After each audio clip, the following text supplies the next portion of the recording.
Have you ever wondered how to get that very crisp look in your music videos? Not a lot of shadows, very good skin, but just crispy. This is how I went about writing this music video. Let's do it. Vortex, oh yes, God bless.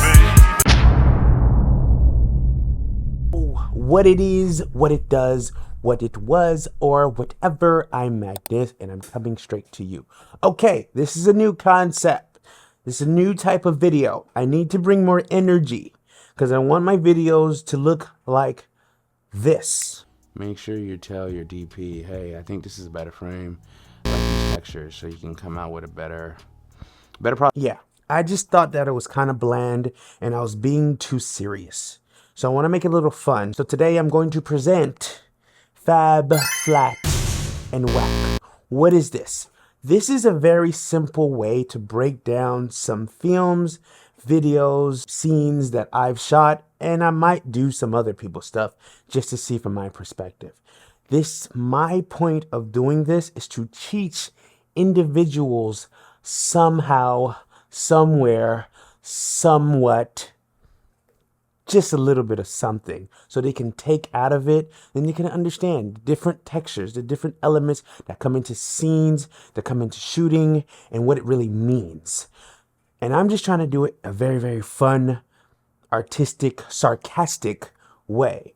So Fab means the blockbuster, the cinematic gems, the epic excellences in the film, in shooting, in the magic, the color, the pizzazz that really comes with this stuff. Flat means very lackluster, missing mood, kind of dull, the mediocre middle. Now, to say this, sometimes it's stylistically a choice that some filmmakers choose to shoot a scene very, very flat. And sometimes they can make this work.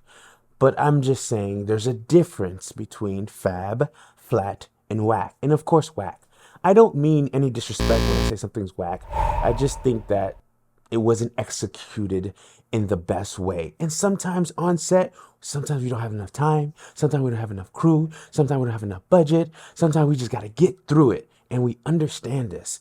But these elements sometimes make the edit. But I just want to express from that angle, from that position, what we're really going through, so I can help somebody understand what they're seeing in these scenes. So yeah, so come with me. I'm going to break down one of my videos that I did kind of like a couple months back.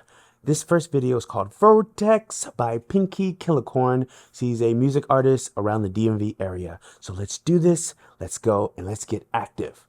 All right. I'm going to just break down like 5 quick scenes. So let's talk about the beginning.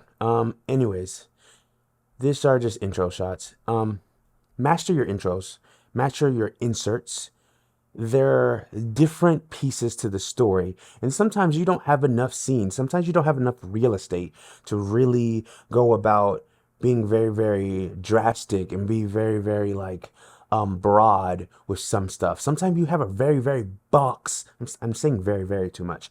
Sometimes you just have a little box within whatever provided within that production, and you have to make the best of it. So in this one, we had just a little section in this place that we rented, and we had to make the best of it. So this is why you need set design. Shout out to Queenie. Let's do it. All right, let's break down. So this is my first scene. I'm going to call this Fabulous. Now, I would say that the lighter skinned person, the person in the middle, this is Pinky. She's a little bland in her tone. We probably could have did a little bit more contouring with the makeup, but ultimately she is the brightest person in the scene. Now it helps out that the 2 individuals right next to her are darker in tone. I'm not trying to be any colorism right here. I'm just saying how it is. So it's just interesting how that kind of works out. Now, if I did position the light more so on the broad side, this would kind of work out. Now, I'm putting the light in front of her.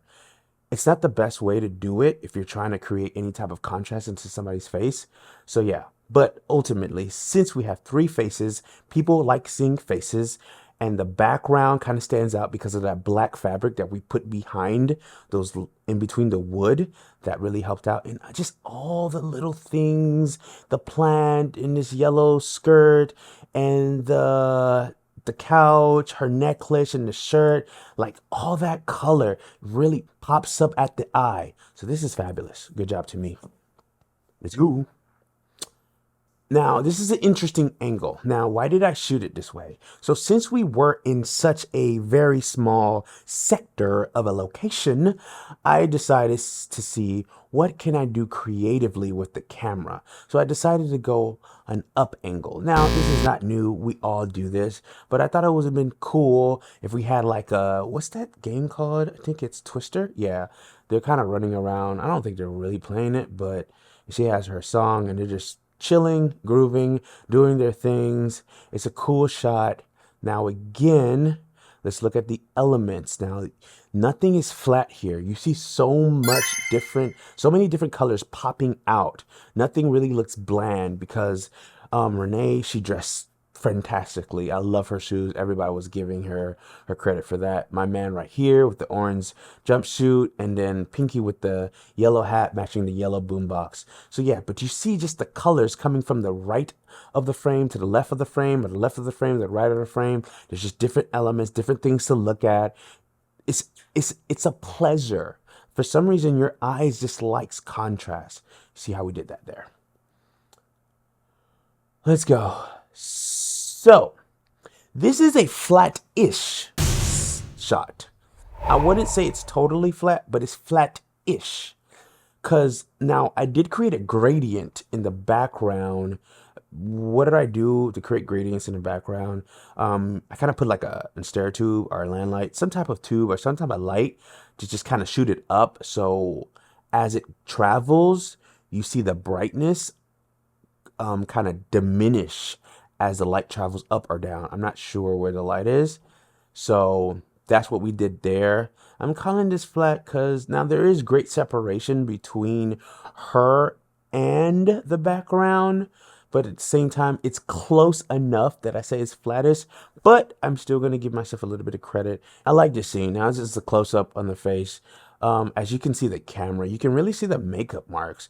Shout out to Joy with the makeup. This is really, really nice. You can see the strokes, her little creativity on what she did here. I like the scarf. Now you just see the elements of her presentation as an individual. Her shirt, her necklace. She's happy. Look at the eye color, and you see the eye light kind of giving you that little kiss there, like kiss, kiss, kiss, kiss, and all the little elements in the background, the little shapes and the clocks. And right now, this is fabulous. Superb. Let's go. This is a lot of post edits. So this is still a fabulous shot. Again, a top down look. Now, this is where creativity comes in. Can you, when it's not about lighting, can you create a shot that brings about an emotion, that brings it about a characteristic, that brings about some type of happiness, some type of tone? Like, what do you see here? The only thing you can do is smile at this scene. So I just think it's fun. It provides a certain type of atmosphere that we're just having a fun time shooting this video. So when you create those type of situations, try to look for scenes that just produce fun. Like, you cannot be mad at this scene. Now I'm going for a little ashiness to it, so how I color graded it, but it still pops really, really well.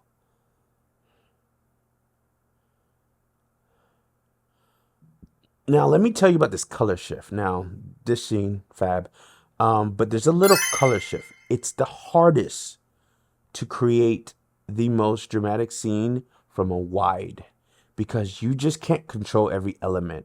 Just imagine trying to move out a house with a small sedan. It's going to be very, very hard to control that scenario because there's just so much to light, so much to think about, so much things to transfer.